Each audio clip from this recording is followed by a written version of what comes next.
Hey there, it's me from the future. I'm editing this video right now. I recorded a couple of different intros for this video and I just couldn't find myself vibing with the way that they went. I got so frustrated that I stopped to go and shave my face off because I felt like that would be a more productive thing to do than to actually record this video. Yet here I am, doing exactly that, right now. See? Dude, hold on, just grab the thing.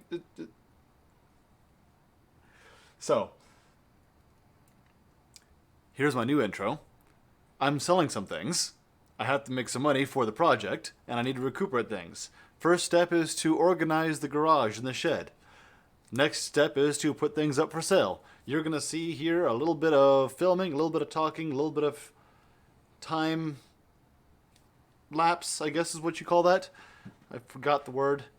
And I think that that will be all for this video. I have lots of other things that have sold since the making of this video, and I have not made any update videos, so I think I'm just going to kind of keep this content short and sweet. So, without further ado, enjoy the content! Getting back to recording things is weird. I used to do this kind of stuff a lot, and I would remember to pick up the camera, turn on the recording button, and, you know, shoot a shot. You know, get some content out there. But I've just been out of it so long, I cannot remember for the life of me to do this kind of thing. So here we are at the salvage place. Step number one is to unlock my storage places. Give me just a second. There we go. So unlock the garages, open the garages, grab the things that I want to get rid of. I need to try to find a way that I can prop y'all up so you can watch me struggle as I try to remove the objects in question. And then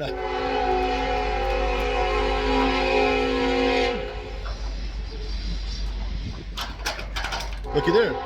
Shut up, I'm trying to film! Train conductors. They're almost as obnoxious as diesel guys with their horns. So I have an idea on how I want to set down the camera for this next filming spot. Oh boy, my shoulder's killing me today. And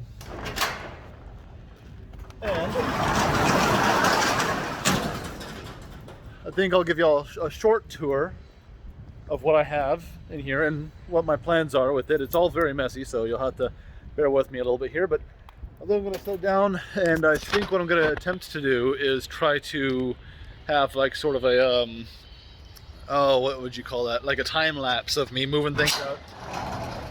I'm going to have to cut recording on occasion because I'm going to have to take pictures of things that I would like to sell off. So let's go ahead and start with this place over here.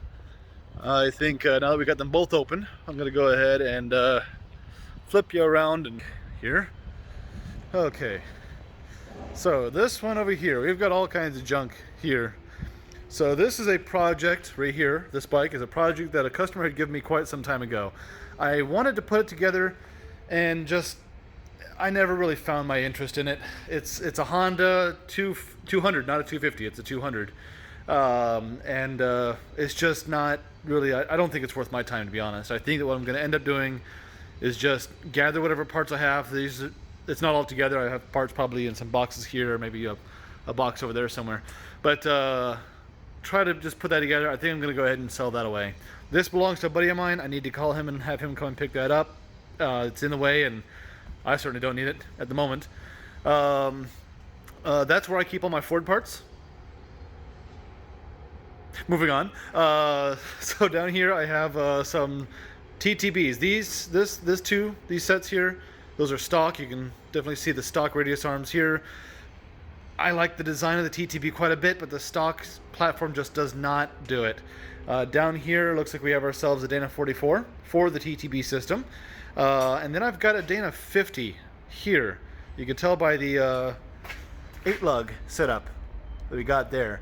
This, I think, would be really cool to do someday. I would love to see this cut, turned, and extended, because these things are small and stubby. You can see how short the pivot distance is right here. That distance right there. Really short in comparison to the Dana 44, which is this here. So that could definitely use some love. I would love to see that used in a project in the future. And then I got some more twin traction beam stuff laying around. Another Dana 44. I think that might be a Dana 50, maybe. Um, got some Yamaha axle shaft, another Dana 44. I've got a locker here. Probably needs to go in the trash just because how rusty it is. It was really cheap, and I got it online. There's some lift springs hanging out there. I got some accessory brackets for a Ford F-150. This is my buddy's differential for his Yamaha. I've got a bunch of engine parts kind of hanging out in those boxes there, gaskets and all. This is a radiator right here that goes on an F-150 with an inline six. It was fantastic. It worked great for a long time. I might maybe find a way to reuse that, or it might end up for sale. It was a pretty sweet radiator. And then I got a bunch of stuff up here that just really doesn't matter, I think, much anymore. A bunch of Yamaha plastics and stuff like that that don't really have a home anymore. So that is here. A little bit more of the interesting stuff here. I have here a 1975 Ford Maverick. This was originally a car bought for my brother, put together and driven. My brother never really took a very huge interest, at least at the time, in cars. He's very interested nowadays, but at the time he didn't really care so much, and I ended up driving it quite a bit. It had an inline six that went, I think, a whole like 79 horsepower or so. It got from 0 to 60 in like 16 seconds. It was horrifyingly slow. Wow, can't words today. I blew up the head gasket in it, took the engine out, and I built inside that bag right there is a 302. It's long since been disassembled and parts been sold off. I was going to put it in there. The project never went through. I was young at the time. I sold it to some guy. That guy sold it to somebody else, and then somebody else, and then somebody else. And something like 7 buyers down the road, I came across this car again and went, hey, cool. And I purchased it. So I've got a roller here. I have some ideas on what I want to do in the future. For now, it's still just sitting, waiting patiently for me to continue on doing some projects. But that should be pretty interesting. I don't think I'm going to go with a V8 in there. I think I've got some more interesting future plans for that. Moving over here, some dirt bike parts inside there. That keg was going to be a gas tank. It is still just a keg. I have a washing machine. Maybe that's a dryer. I'm going to sell that. I got to get rid of it. Some tires. Nothing really particularly interesting about those. Jeep parts. Some of you may have noticed the Jeep parts hanging around. And keep that in mind. I will be getting back to that here in just a second. These beds are absolutely fantastic. Air up, blow up mattresses. Terrible. I think that they suck. And I've never liked them. They deflate. They're uncomfortable. They don't breathe. I mean, they kind of have to not breathe because I have to keep air in them. But I don't like inflatable mattresses much at all. The cot is definitely the way to go. If you've ever camped and not used a cot, I definitely recommend you go and get one. They're kind of small.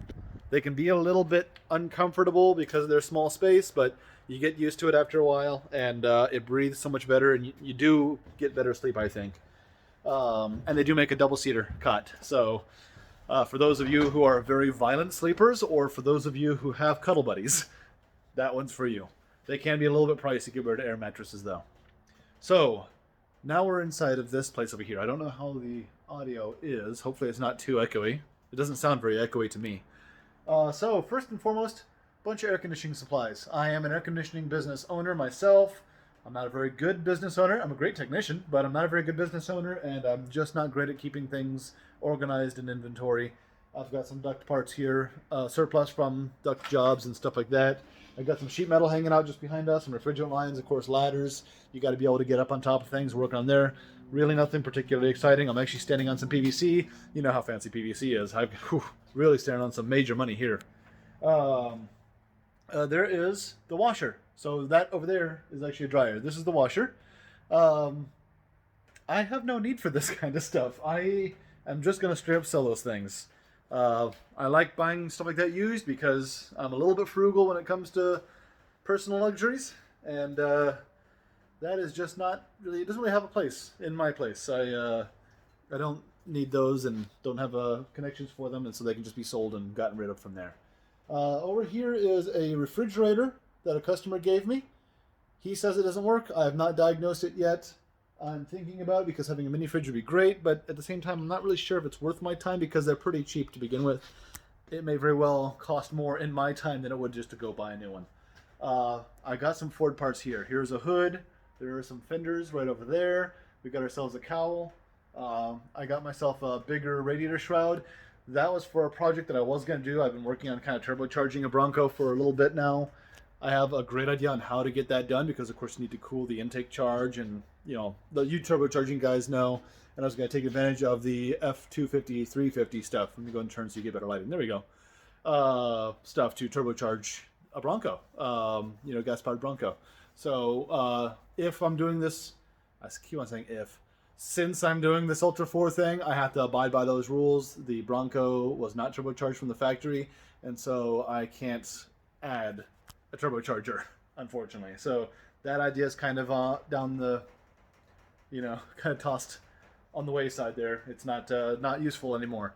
But I do have a great hood that I can maybe cut and modify and add some air and replace the old dented crappy hood on my Bronco, which I don't know if I've shown you yet. I'm not really filming the stuff in line as you guys are seeing it. So that's what we got there. Then, of course, this is a Jeep LJ.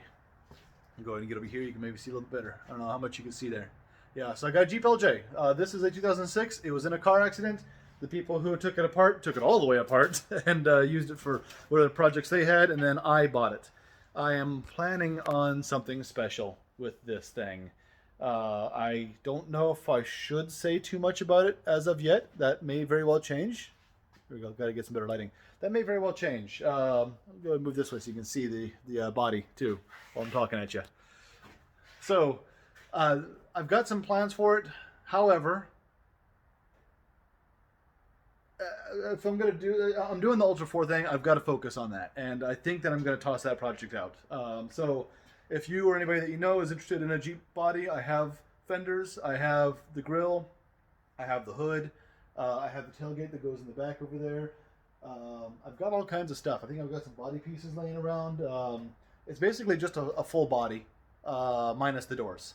And I'm certainly willing to get rid of it because it's in the way of other aspirations and other projects. I might, once I get this place cleared out a little bit more, I might take that outside and take some pictures of it and see about getting it sold. And those funds will go directly towards my Ultra 4 Bronco. So that's what we've got here. That's the quick tour. There's some junk. I'll go ahead and see if I can hold enough from here.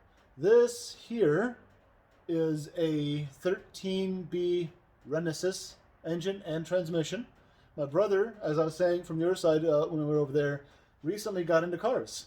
He bought himself a 2008 RX-8, and it was a neat little car, but it had some issues of sorts, and we worked on it and worked on it and worked on it, and I like to think that I'm competent, and then there's help on the internet, and I like to think that that's all kinds of competent help too. Sure, you can get wrong information on the internet.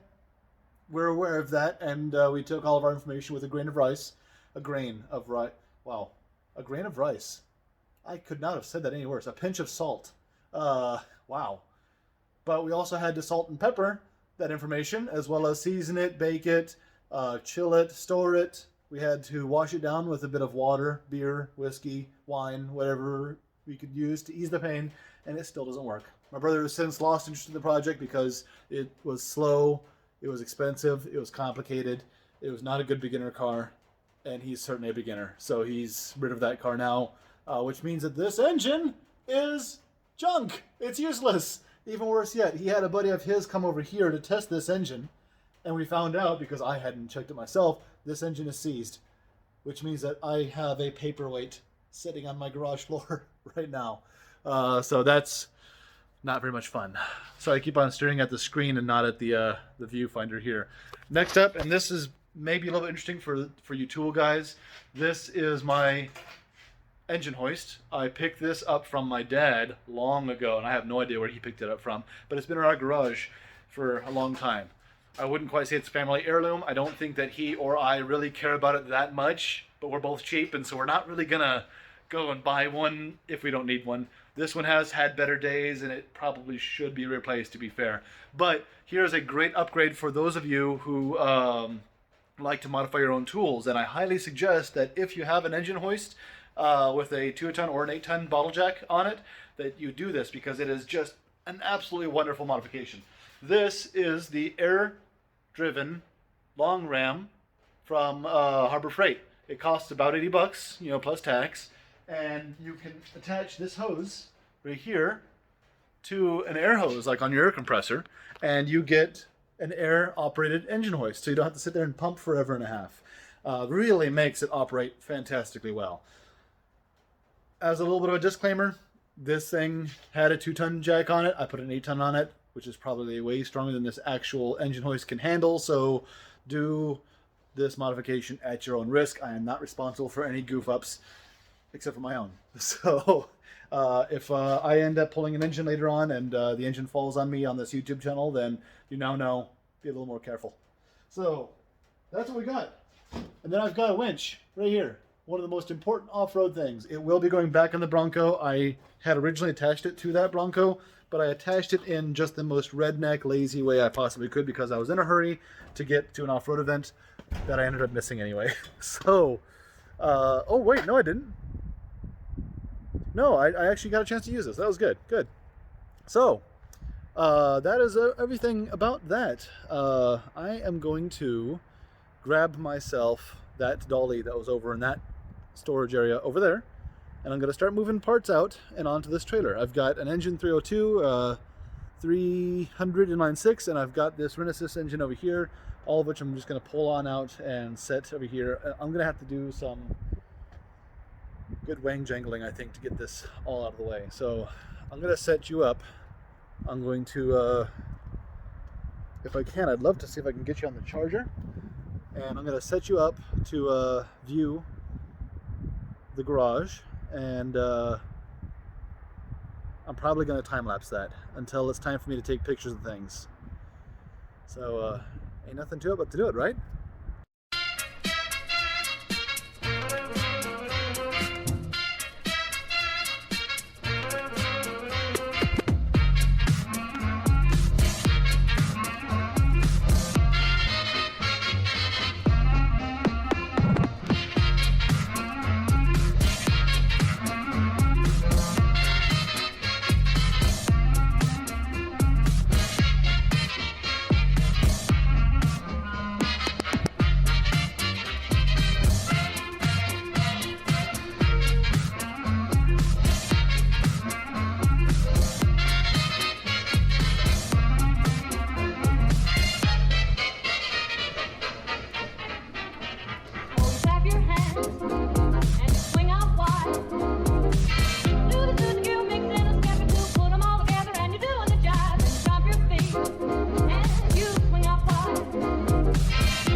Go over there. Let's go ahead and see if we can do some unloading over here now. Let's see how this works.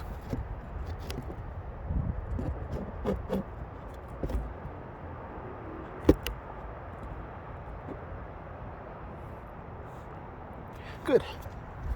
All right.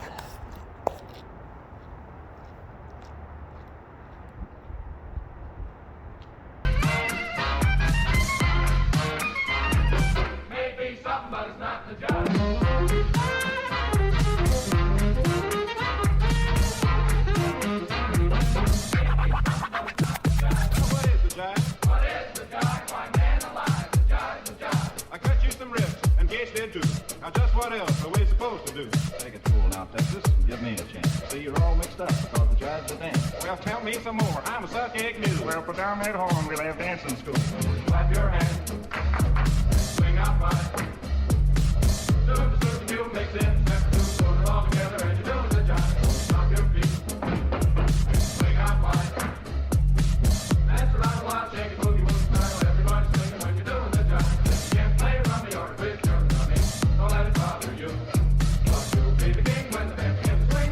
You'll be the party, the life of the party. Do a bump. And you swing out fine.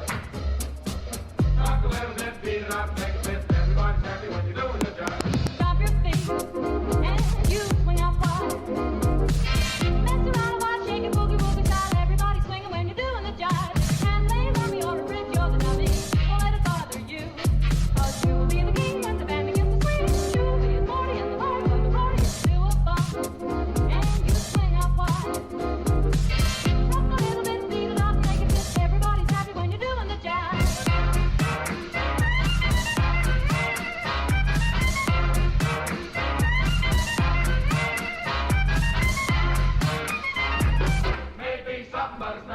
What is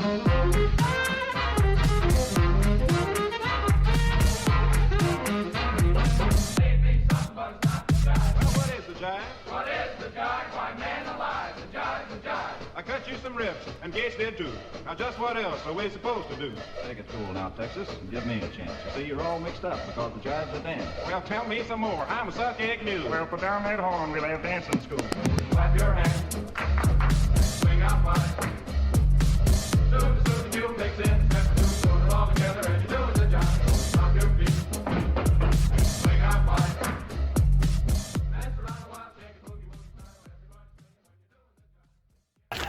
Here we go. Get the legs kicking. I'll have to let y'all off here, unfortunately, because I got to take pictures of the things that I need to sell. So I'm gonna have to cut you here. We'll be back later on whenever we got ourselves loaded up and we're ready to go. So see y'all soon. Yep. And we're back. I am still editing this video right now, as you can see, and I did a pretty bad job on the outro of that video just as well. So, since recording this video, we have sold the washing machine and dryer, we have sold the refrigerator, the keg, and a couple other little bits and pieces that were in there. We've also sold the CR250 you saw in the background, maybe on this one. Actually, here, let's see, this video clip right here. Right there, you can see. Oh, sorry. Mouse is over here. Right here, you can see there's a CR250 in the background. We also managed to get rid of that one on a pretty fruitful trade. It's up for sale also. Well, sorry, the trade is up for sale, I should say. And we've so far managed to pick up over $600 for this up-and-coming project. We have more space available, and the LJ will be going for sale here relatively soon just as well.